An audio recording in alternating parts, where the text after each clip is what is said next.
Welcome back, you guys. My name is Ben Jacobson. I am the host here at Page One Power of SEO from Home, and I'm super excited to be back with you guys again. It's been a couple weeks, and we're really excited to have our Page One Power's very own Danica with us, and we're going to be talking about email outreach.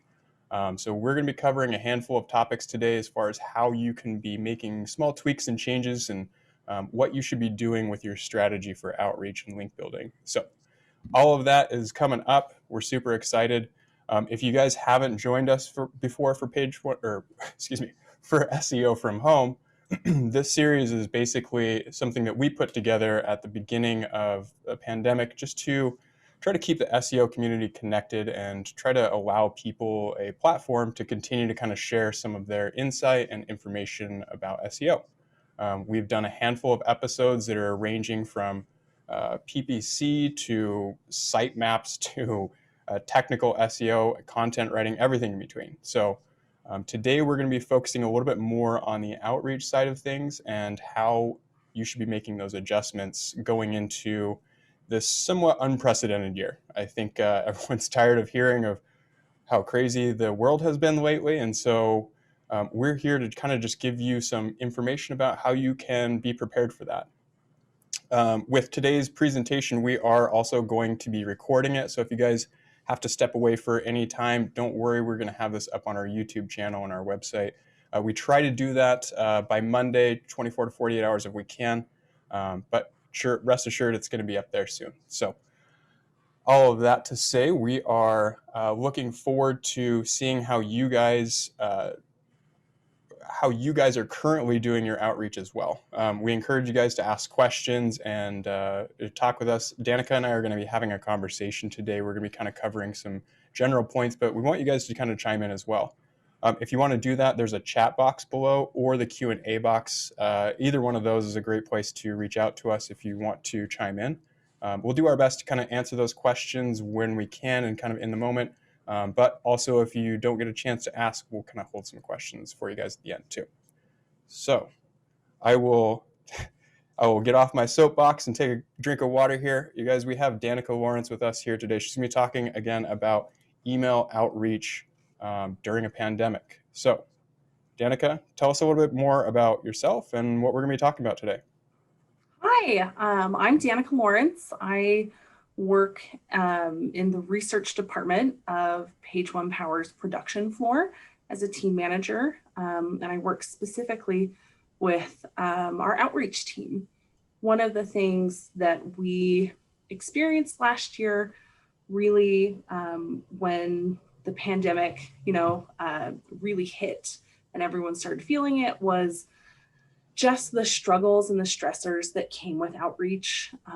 We really had to adjust and revisit how we talked to people, how we reached out to people, especially when it came to cold outreach. One of the things that we really noticed is just how the impacts of personal life just impact work so much, and you see it really amplified during this time. One of the things that really stuck out is just how job descriptions and job responsibilities changed of the people that we were contacting. So as we were really just revisiting our strategies, we found that continuing to be people first in our email outreach was super important. And we'll talk about it a little bit more, but you have people who are taking over others' job responsibilities. It's a real bummer, but if someone couldn't maintain having a webmaster, there were plenty of schools that we would reach out to where teachers were running their pages when typically a webmaster would, so there are tiny changes like that that really changed how you talk to people. One of the things that we start with, at least as our core, is understanding our business or the business of our client, as well as the products and the assets that they provide. So we do a lot of outreach for content in our department. So useful information Typically, these are guides or how-tos that we provide to different audiences online. So in addition to understanding that content and how it applies in today's world to those online audiences, we found to be very important.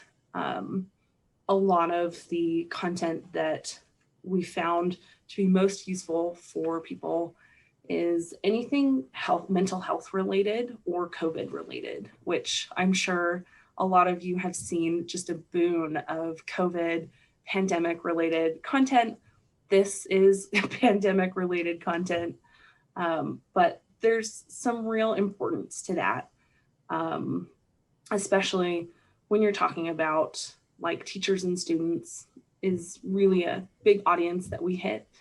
Remote learning is really a new and wild west for a lot of individuals, especially with back and forth from, at least here in Boise, there's been a lot of, I think it's been back and forth between remote learning and in school, in-person learning. So it's a half and half. And that just, it really changes the different struggles that students have. So when we talk to teachers, typically it's going to be, here's why this is helpful for your job. Here's why it's helpful for the students who are already struggling to get through just what is unprecedented and is new learning. So when you're crafting outreach, again, you want to understand the asset or the business or the service that you're providing. You want to understand how it pertains to your online audience, and you want to know what they're going through and really critically think about what's changed in that industry, because every industry is different. I've talked about some education related industries, but there's also just senior and healthcare related services and businesses and websites. They have an insane change in terms of how they operate, especially with processes, as well as how they function, and their websites are going through so many redesigns and updates to accommodate telehealth. Like there are so many new things that exist, and just being aware of that is really important as you craft your outreach. Definitely. And I think that with those changes, as you mentioned, you want to be sensitive to those, and you also want to make sure that you're doing your kind of due diligence and research, just kind of reiterating almost what you said is take that extra couple minutes to kind of see if you can see any signs that like they're changing. Like if you can tell that a teacher is running like their own site, like that's a big difference versus having a admin or like a webmaster. And the reason why, I mean, you're getting straight to the source. Often I think that in outreach and SEO, we always talk about, the gatekeepers, the people that are between you and the decision maker for, whether or not that they're going to include your resource. Those roles are changing a lot. And what I've noticed, at least, is it seems like a lot of people are taking on more responsibility, Yes. if anything. And it seems like the roles that people are taking on are expanding. So now we have teachers that are becoming now web admins, and we have people that are managing all these different things. And it could even present itself as a unique opportunity because you are able to talk directly to someone that understands the resource that you're presenting. So, there's other ways to look at it too, where with the right research, you can actually maybe even angle that to be in your advantage.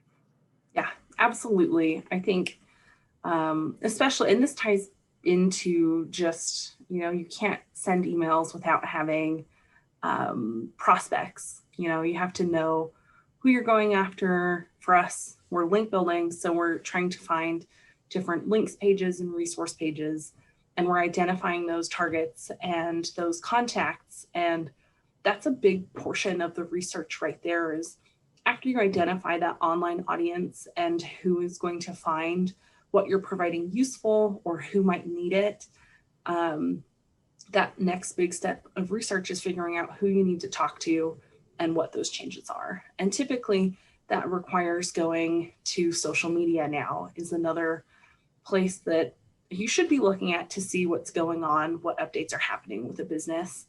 But, given how there were a handful of layoffs last year, that changes drastically who you're talking to. And as sad as that is, we all still have jobs to do. And like who we're connecting with really changes just day to day. And like you said, people's roles and responsibilities are expanding, and that is so true. So when you're looking for people to contact, you want to find the right addressee or email for our purposes, because if it makes it to someone else who is already doing additional work and that's not part of their purview, they're going to ignore your email because they have so much other stuff happening. And even taking the time to refer you to the appropriate person could be, that's going to be at the bottom of their to-do list. Like, Guilty of that too. Right, exactly. Same here. There's a magic to prioritizing different things, and receiving a cold email from someone is probably not at the top of your list, and that's okay. But also understanding that as you're doing your outreach strategy for whatever SEO marketing aspect that you're doing, is just knowing time is another big new thing that we've realized. There's a lot more delay between hearing back from people, links going live. We have some people who don't respond to us, but end up putting links on their websites because they don't have the time, which is great because at some level they found the resource or our client's asset useful and decided, hey, this is good enough to put on the website. But sending an email off was not important enough for them to say, yes, we did this. They just do it because that's when they have the free time to do it. And I think that should be something that, having done a lot of outreach myself in the past, it's something to keep in mind, is just be aware that answering a cold outreach email is going to be super low on everyone's list. Right. I mean, I think anyone that's done link building for any amount of time knows that you're going to get a lot of just no responses. No one's going to answer you, or someone will tell you, reply back and tell you to buzz off. Like, there's going to be so much of that, but just understanding that it is going to be really low on their list. I mean, how many times do you get hit up on LinkedIn or something where it's someone's like, hey, I can offer XYZ? I mean, it's not something that I'm going to really be like, oh man, I need to reach back out to some random guy named Greg that hit me up on LinkedIn. So, Right. I mean, understanding and implementing that into your strategy, be upfront with why it's beneficial to them. If it's low on their priority list, what can you do to bump that up on their priority list? What's something that show them what the value is? And that message clarity and brevity, we talk about this in our department, but you don't want to include a bunch of fluff. That's the other thing, is people are busy. So the clearer you can be, the more concise you can be with what you're asking them, what that value add is, including a call to action that really just jumpstarts that conversation to get it happening is super important. I mean, the value adds that we've seen more nowadays is really how our clients' work or services is beneficial to how an audience is impacted by today's world. I mentioned teachers and students. That is a huge audience that we talk to. They make up quite a bit of the internet. If you are considering EDUs and public schools and districts. And anytime we have a resource that is going to be useful for a teacher or a kid or a parent helping their child learn from home, that is something that we highlight, and we highlight it upfront. And that is something just in general, when you're talking to people and sending cold emails, you're talking to another human. You're going to be asking them to do something that they're not like, they're doing you a favor essentially. And so connecting with them on that level is really like, that should be a key thought process as you're going through and typing up an email. Yeah, and I mean, one thing I was even thinking about the other day, and I feel like since I've transitioned out of like doing regular outreach on a daily basis myself, like I've started to notice uh, again looking at just the viewing it more of on the receiving end as like a webmaster. So it's kind of cool because I've had experience link building and outreach and things like that, and so it's allowed me to kind of see both sides of kind of the coin. And one thing that stuck out to me the other day was on my phone, like when I get notifications, like I rarely, especially emails, if I don't know what the email is for, I'm not expecting it, or it's not something that's like grabbing my attention right away, like the chances of me ever opening that are ever dwindling. Like it's not something where, and again, just think about it. Like when you open up your phone and you have like all your notifications, like you look at it and you kind of like do the little swipe down thing so it'll show more or whatnot, and you get like that little tiny snippet. Just thinking of like if you're adding a bunch of extra fluff in there, or you're like, hey, we're just reaching out. It's a little cold here in Boise, and I just want to Right. like there's a touch of personalization that goes a really long way, but it has to be again, I think the term you used earlier is perfect, brevity. Like it needs to be clear, it needs to be concise, and it needs to be genuine to like what you're actually offering. I think people can pretty quickly tell like when it's like a bulk mass email, and I mean like there's techniques to working around that, but yeah, be clear, like be upfront about what it is that you're after and the benefit.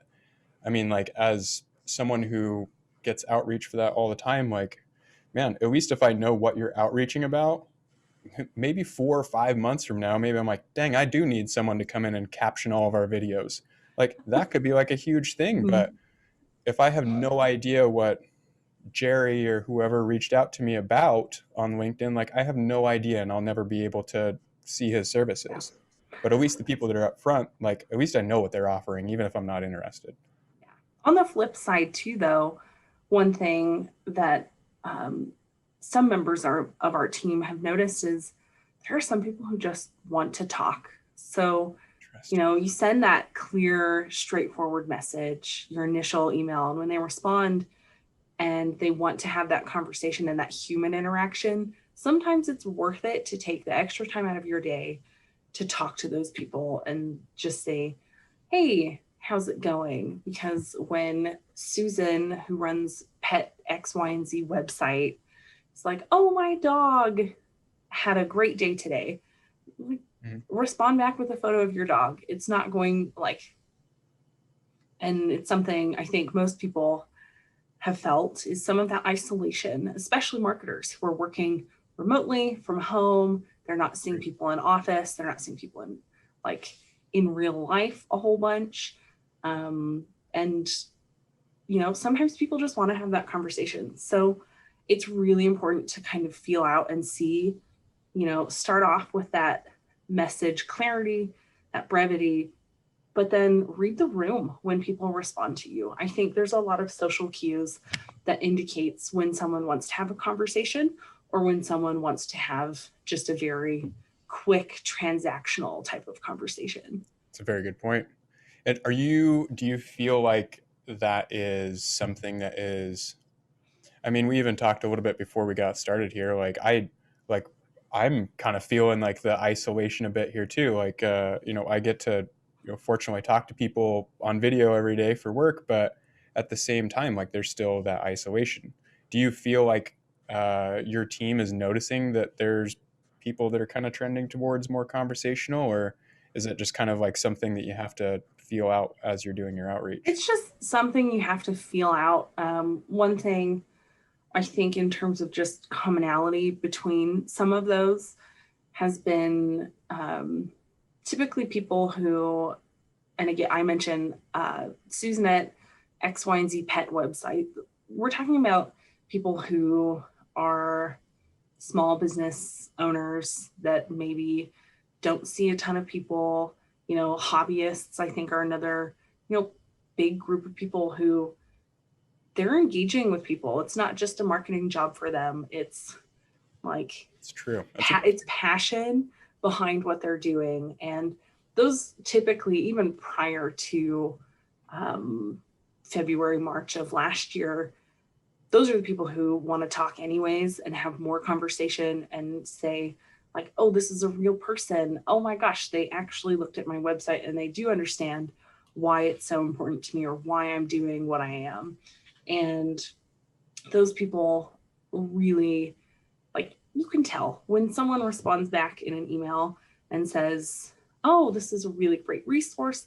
I'm going to look at it. Are there any other resources you guys provide? Or how is your day? Like, we've had people respond, how is your day going? Which, as a marketer, as someone sending cold outreach, that's a pleasant surprise. Like, for someone to respond and say, oh, how are you? Like, maybe they're a bot. Maybe it's an anomaly.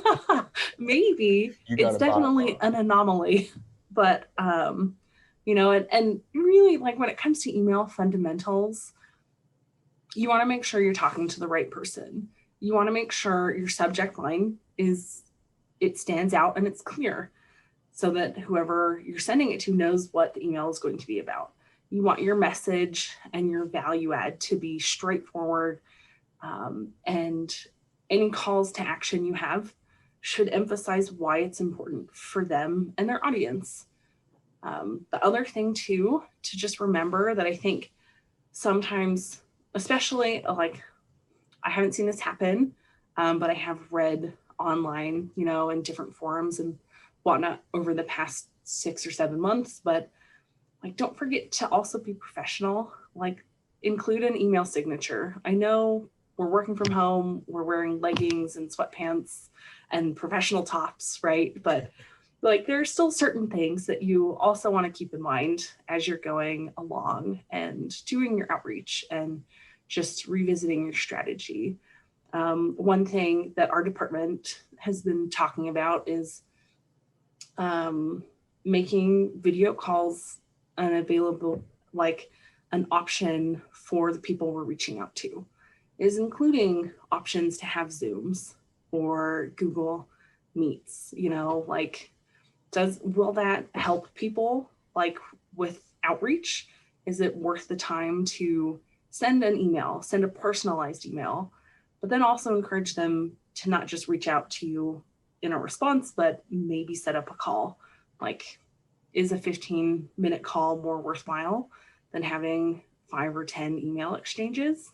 Maybe. It's not something we've tried yet, but it is something to be thinking about. Zoom and just video meets have become such a normal aspect of people's lives. Like, yeah, I mean, I think that the commonplace of video conferencing and video calls now is just, like, so ubiquitous that I I had someone try to schedule a call with me yesterday, and I was surprised that it wasn't a video call. Like, I was like, oh, I'm ready to go. Like, I got my lights on, I'm good to go, like, ready. And they're like, all right, I'll call you in 5 minutes on your phone. And I'm like, oh, okay, well, that's fine too. But I mean, just having that, like, I think, I at least when I was doing outreach and stuff, I was always a little bit more timid, just kind of like assuming, like, I don't know, I think that maybe I got beat down a little bit, but just, like, kind of assuming that, like, people aren't really interested in that. But the reality is that I think people are becoming more savvy and more like, in tune with that, to where, man, if you can put, for 15 minutes, if you can explain why your resource is valuable, and, like, they know that you're a real person, and, like, you're even willing to, like, be on video, like, that gives, like, a huge air of authority and, like, verification, I guess. Like, yeah. There's like, so many people get, webmasters especially, get hit up all the time for link requests, and there's a lot of, like, spammy link requests. There's a lot of, like, bots out there. There's Yeah. just mass crap, for lack of a better term. Like, if you're I like, think hey, like, I really think this would be beneficial for you, like, if you want to hop on a call, I'll tell you why it's great. Like, that's way more appealing. I might like be more it's interested unique in that. too. Yeah. And it also, it shows like that you're willing to kind of take that extra next step. It doesn't seem like a lot on its face maybe, but I think just like putting yourself out there and being vulnerable with them and like, hey, you can talk to me on the phone if you want to. Like, I think that gives them way more confidence in what you're providing, and what Yeah, you're providing isn't like some scammy link campaign or something. right.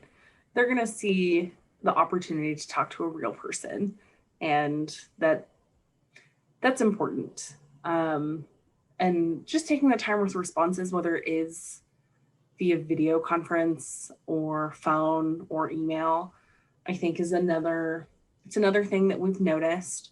Um, there's been a few times over the last year where individuals have taken over running their website and they have no idea how to add a link to their website. So taking the time to explain it, even though it seems very silly to people in SEO or marketing, about, here's how you go to the back end of your website.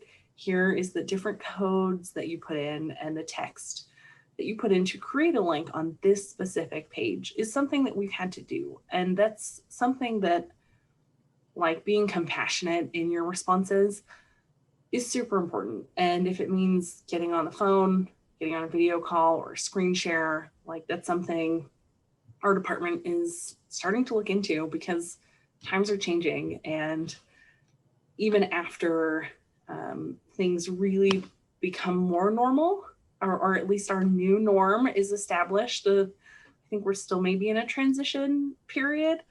But once a new norm really is established, like, I would foresee that being a huge part of Mhm. email marketing, is parlaying it into conversations, parlaying it into screen shares, and really just, I don't think conversations are going to stay email to email, and that's okay. Like, I think starting out with email outreach is super valuable, because you can start that conversation off right, but being open to other people's, like, methods of communication and their comfort is super important. And one thing that even I've been kind of halfway considering in the back of my mind the last couple of weeks is um, using the example of like people reaching out on LinkedIn again. There's some really awesome software out there, you guys, that you can actually just do like a quick little video intro, like in your email or in your message, that could be super helpful. Like if you are saying, hey, we have a resource that, I think that would be great on your website, and it's about disaster relief, and or it's about how to stay safe in pandemic. Like, you have these resources, but the outreach, instead of just being an email, is like a little 30-second video of you saying, hey, I went to your website, pets.xyz, and it has excellent content, but I think that you could use this. And if you just show them, and you can even like do like a screen cap of your screen, like there's some really advanced tools that can really set yourself apart from other people that are outreaching. Um, Again, I think it's something about like the idea of offering a video call, or even just like proactively like sending them a video of what you're talking about.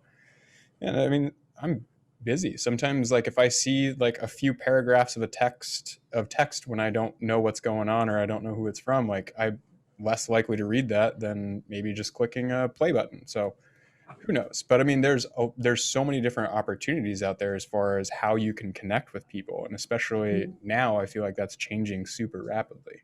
Yeah.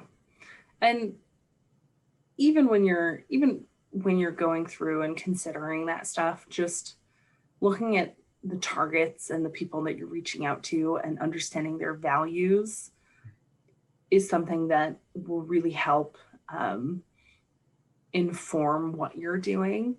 Especially if someone says, don't call me, like, or don't email me, that's something you should take seriously. They wouldn't put that on on their webpage or their contact form if they didn't mean it. Like Yeah. following those instructions when someone does include that in terms of this is the best way to contact me, or if you're asking about X, Y, and Z, put a link here, like email this person instead. That's something that you should be considerate of and definitely keep an eye out for when you are researching how to contact and who to contact the prospects that you're looking at. And you're right, there are a ton of tools, and a lot of outreach tools now are including different features that help you include links to videos and making it more user friendly and not glitchy. It's people are working through those softwares. Like it's a growing opportunity, definitely. Yeah, and to your point of, adhering to, hey, don't reach out to me via email, like, and if you are going out of your way to put that on your site or put that on your contact area or wherever that's listed, like the chances are that you've been bombarded with people, and like you've had to go out of your way to be explicit about that, because if you're reading that, then you're probably not the first person that's tried to hit up this webmaster. Right. Especially if they respond back to an email that's like, please stop emailing me. Like even just the idea of like replying back and being like, okay, thanks. Like even that, like just don't, like if I reply back to a spam email that's like, do not email me again. Don't email Like them. I've had to go out of my way to like reply back to that, whereas normally I just delete or move on or whatever. But Yeah, if someone's going out of their way, like just be aware of that. Like think of yourself, put yourself in their position. And I know that's like so absolutely. cliche to say, but really, like it, like how annoyed would you have to be to like respond back to like a cold email that's like, stop. Like Right. if you've gotten to that point, like stop pushing, you're not going to get a link. I think too, like, and going off of that point, anytime you send an email, you should be okay with receiving that email yourself, whether it's an initial email, a follow up email, just responses that you're having with people. If you wouldn't say it to someone in person, don't put it in an email. If you wouldn't be okay receiving that email, don't send it. Like, I think that's a really good gut check to live by, especially if you don't have coworkers to audit or read like what you're sending, which is a really valuable tool. The people around you Mhm. have really great collective knowledge, and utilizing that is super important when you're sending emails. But if you aren't, or if you're just, really in the zone and working autonomously, like if you wouldn't send it to yourself or be okay receiving it, and you wouldn't say it in person to another person, just don't send it. Like Yeah. biggest gut check. And I feel like that could be kind of a good rule of thumb. I mean, let's call it like it is, like link building and SEO and outreach and stuff already is like trying to rebuild its reputation inside of the marketing Yes. space. Like it's been plagued by, the idea of like spammy backlink requests. Like do your part to try to like squash that, and like be respectful and like be straightforward with what's going on and like why it's beneficial to people. I think that again, if you're doing something that's truly in the benefit of the person you're reaching out to, like that gut check should be a real easy thing to check Yeah. off. Like Right. if you're actually targeting the right sites and you're actually providing real value, like you shouldn't have any No, fears or like hesitations of sending that, because you're actually doing something that could be really beneficial for someone. absolutely. And I think on that note too, like one of the things that we talk about a lot, at least at our organization, is content and the quality of content. And that's something, as you're continuing to create content, just considering who online is needing what type of content, of course, considering keywords and all of the natural SEO check marks that you would consider. Also, just considering who you're going to be talking to and what they're going through right now is important, just in general, as a broad audience. Like, you wouldn't. One thing that we've done is, we talk about seasonality between different niches and organizations. Tax season is here, so reaching out to CPAs maybe isn't the best time, not the best time spent for you or for the people that you're reaching out to, but considering that, those types of situations and scenarios as you're creating content and as you're drafting outreach, like, you should know that talking to financial aid's admissions office in August is probably not going to get you anywhere. If anything, it'll just frustrate who you're trying to contact, like, thinking of those different seasonalities that can impact what your target contact is doing is super important as well. Like, it's great because in online marketing, right, we're marketing all the time and we're at our computers pretty consistently, pretty regularly. But I mean, people right now too they're working from home with kids and pets, and just understanding that and taking it into account can really change the outcome of your outreach attempts. Like, you don't want to message a mommy blogger and say that work should be prioritized or send them an asset about how work is more important than trying to balance your work life. I don't think I have a toddler, and that is not something that would resonate with me, especially now when I work from home 2 days a week with her. Like, it's just something to consider. Yeah. And I mean, I feel like I have to say this every SEO from home, but it's like, again, just like, remember that, like, you're talking to humans, like you're pitching to humans, like you're designing SEO, you're writing content for humans, you're looking for links that are valuable to humans. And like, it's one of those things where we do outreach, or we'll be doing, like, creating content like day in and day out. And granted, like, it for sure is going to, like, become like just a job, like, to everyone. Like, it doesn't take long until it's just like, okay, I'm just doing a task, I'm going through the things, you're going through the steps, which is fine, but like, just still keeping that air of like, oh yeah, like, I know that this is just another outreach, like, I'm not putting really a face with this email address, but like, really, it's people. And if you just take like that extra couple of seconds to consider, what is the scenario, what's the situation potentially like for this person you're reaching out to. Perfect example, like, if you're talking with like a mommy blogger that like focuses on, family and children and raising kids and like being like a part-time like entrepreneur, along with like how to raise kids, like some of those things that are like all about very niche specific subjects, like, you wouldn't want to pitch something to them that's like completely outside of that sphere. Right. Just like the same, like, you wouldn't want to pitch them like a resource about what to do after a hurricane. Like, that's not going to be super relevant on their website. Same sort of thing with the outreach. Like, you would do that with your resource. You wouldn't want to pitch them like a completely off the wall resource.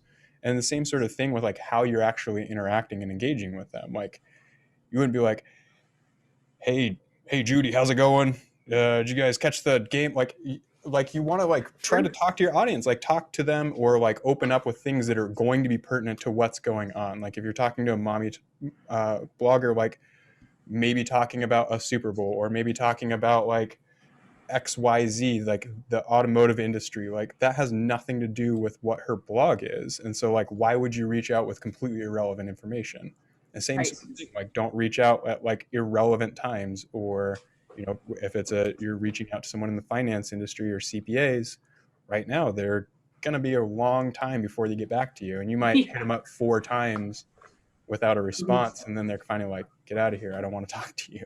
Right. I So think another thing too, at least as you're emailing and drafting emails and just sending or working on outreach email campaigns, is, addressing people by their names, right? Like, that's a good you point. should be able to do the research and find out who you're talking to. Like, if it just says S. Smith at xyandz.com, like, go figure out what the S stands for. Like, there's some nifty tricks you can do, because it really is that human connection. Like, I wouldn't refer to you as B. Jacobson in person. I'm going to say, hi, Ben. Like, there's a difference in the tonality when you do that.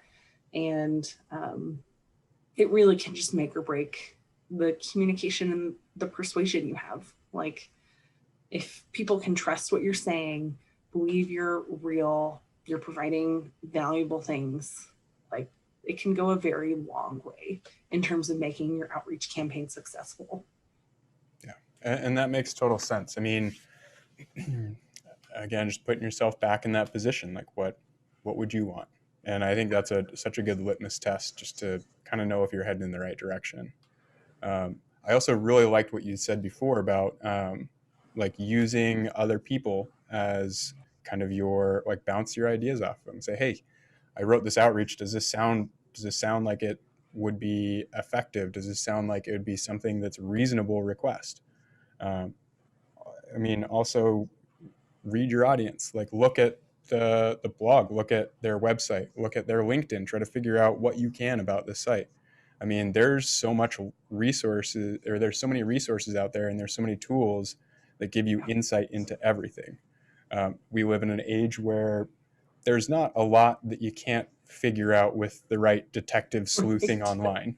Like, I mean, I feel Google like it. half of the people here are like semi-amateur FBI agents of investigation. Like, it's crazy what you can find out about like a business, and who's running it and what they're doing. And man, if you find someone that's running a website about, cooking or something, it's a recipe site, and you go to their LinkedIn, you find out they're also into mountain biking or something, like, man, you could have like a really good edge by like making some weird passing mention of like, oh, I just got done writing and I saw this and I thought this would be a great, like, use those small little nuggets to where like you're showing that you're providing more insight into, like, oh, like they know who I am, like they know me. Like, Mhm. if you can have something that makes you stand out just a little bit, and something that makes it seem like you're not a bot, like if you're not a robot, like anything like that, to where it's like, oh, that's awesome. Or you can be like, hey, I see that you are also in Seattle, like, cool. Like, I mean, find connections and commonality, and that's like a really easy way to have like a small bit of that small talk without having it seem like, how's the weather over there, like. One thing I talk about with our new hires is just reading people's about pages can give you so much Good point. information about what their values are. You can learn the different vernaculars people use. I think it sounds silly, but I think of cola, soda, soda pop, pop, right? There are different places that use those terms, more commonly. And you know, when you're talking to someone, using the same vernaculars that they do is super important, because underlying um, that's an underlying connection that resonates with them. So even though you're not flat out saying, "Hey, I'm from the Pacific Northwest in Boise, Idaho," like, if you're talking to someone in Seattle, just including PNW, like, people in Washington, Oregon, and Idaho know what that stands for. That is pretty much a given, and just using that type of sleuthing skills can really, really have a great impact on what you're connecting and who you're connecting with. Love it. Well, we are 45 minutes into this already. I feel like it's been flying by. I just wanted to remind you guys, if you do have any questions, go ahead and pop those in the chat here.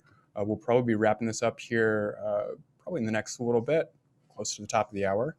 I wanted to ask, are you seeing anything right now to where, like, maybe on the other side of the coin, like, what are you seeing that you would advise people to avoid?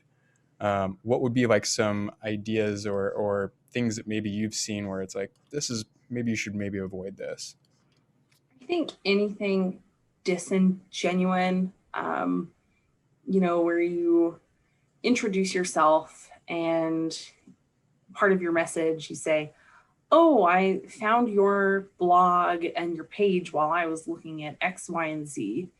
Like those are things that we still see that on its face value might seem like, oh, like I want them to know that this is how I found it. This is how I saw their website. It just doesn't come across well, at least as you're reading into it. I think another thing that can go both ways is getting very creative with how you're addressing people from a professional versus casual conversation. I think in some instances, in some industries, it makes sense to drop the professionalism. If anything, it's more valuable to talk to a hobbyist who has their own personal website because they love photography and that's just their personal website.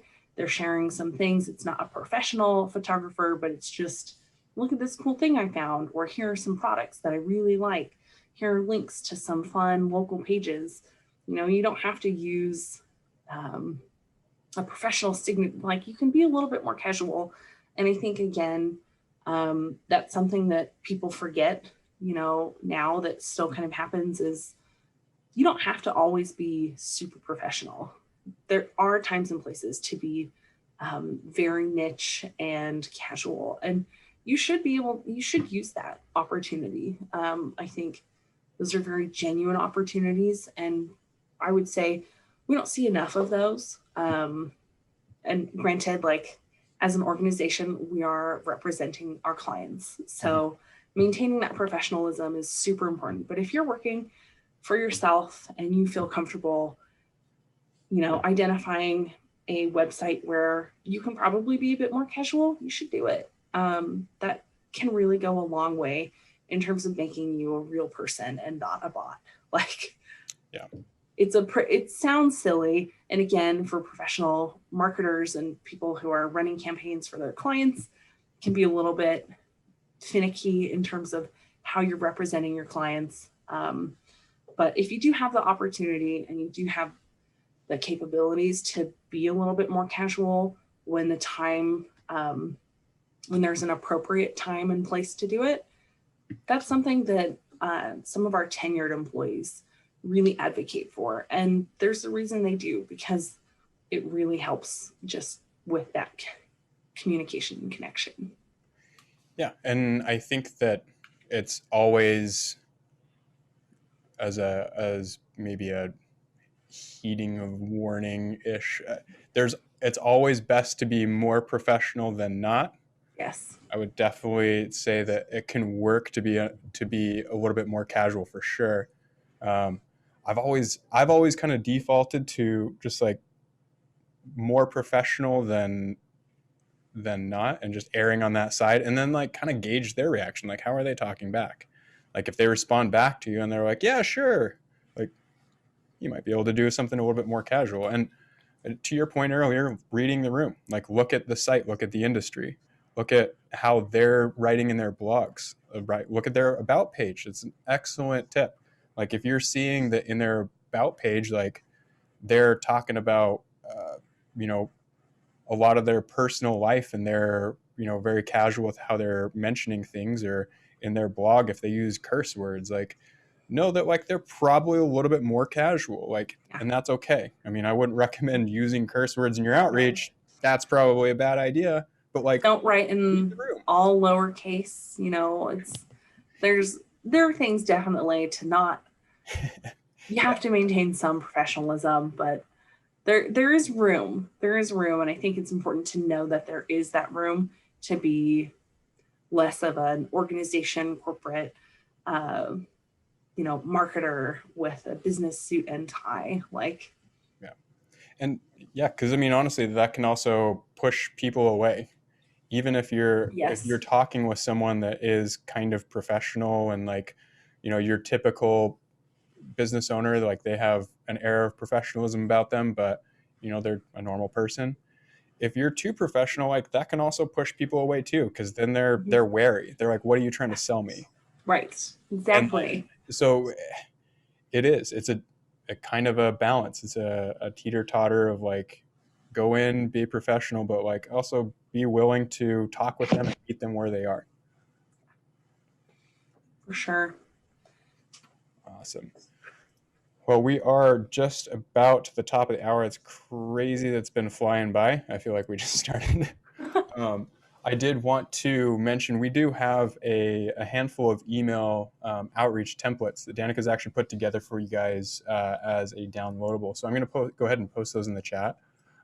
If you guys just open those up, what that does is it's going to ask you to make a copy of the outreach. What that is it's a Google Docs. If you click copy, then you can just go in and you can make all the changes you want. But she's included a handful of really great options and examples of maybe different outreach styles that you can do and different things that you can kind of build off of when you're doing your outreach. Additionally, also, Danica did have an excellent article that she wrote on the Page One Power blog, kind of surrounding this topic as well. So if you guys want to check that out, I'll post that one in the chat for you as well. So if you guys have more questions, you can always, of course, reach out to us at Page One Power. You can go to our website, pageonepower.com, or of course, you can always hit us up on our social media. But I think that we're just about wrapping up. If you guys do have any other questions or anything, go ahead and pop those in the last couple of minutes here while we're getting wrapped up. Danica, did you have any other final points or anything that you wanted to kind of cover today? I think the overall takeaway really is everyone's going through some weird times right now, and just understanding, like, even before this, understanding who you're talking to, what they're going through, and just knowing your audience as you talk to them is something that, regardless of whether we're in a pandemic or post-pandemic and we have that new norm, is something you should just consider every time you send an email. Is, who am I talking to? Why are they, looks like we're missing links. Really just being aware of that is super important. And that, I think, would be the most important takeaway is, as you're talking to people, know who you're talking to, personalize those emails, and really just keep an eye on what's happening with your audiences. You should know that. Yeah, and I think that that's probably a good lesson to be used in just about every aspect of what you're doing with marketing. Understand that everyone's going to be a little bit different, and read your audience, read the room. Right. Awesome. Real quick, Alicia, I saw in there that you guys weren't seeing the links. I think I had it set to the wrong setting. Can you guys let me know if that's working in the chat for you there? I just want to make sure you guys get a chance to check those out if you need to. I think I had it set to just send them to Danica and myself. Awesome. Cool. Thank you so much, Alicia, for letting us know. I'll also be putting these in the description and the show notes of the show. So if you guys are catching this afterwards, watching on YouTube or on our website, we'll also include links to the article as well as that email template outreach for you guys. Danica, thank you so much for joining us. I know that we did a little bit of reschedule from last week. I appreciate you being flexible on that. Thank you guys all for joining in. I can't wait to see you guys on the next one. We have a couple really awesome episodes coming up. Excited to tell you guys about those. In the meantime, hope you guys are staying safe out there and try to get some interaction with other humans in the safest way you can. But yeah, I appreciate you guys tuning in. And Danica, thanks again for joining me. Yeah, thanks, Ben. Awesome. See you later, guys. Thanks again. I will see you guys on the next one. See you guys. Bye.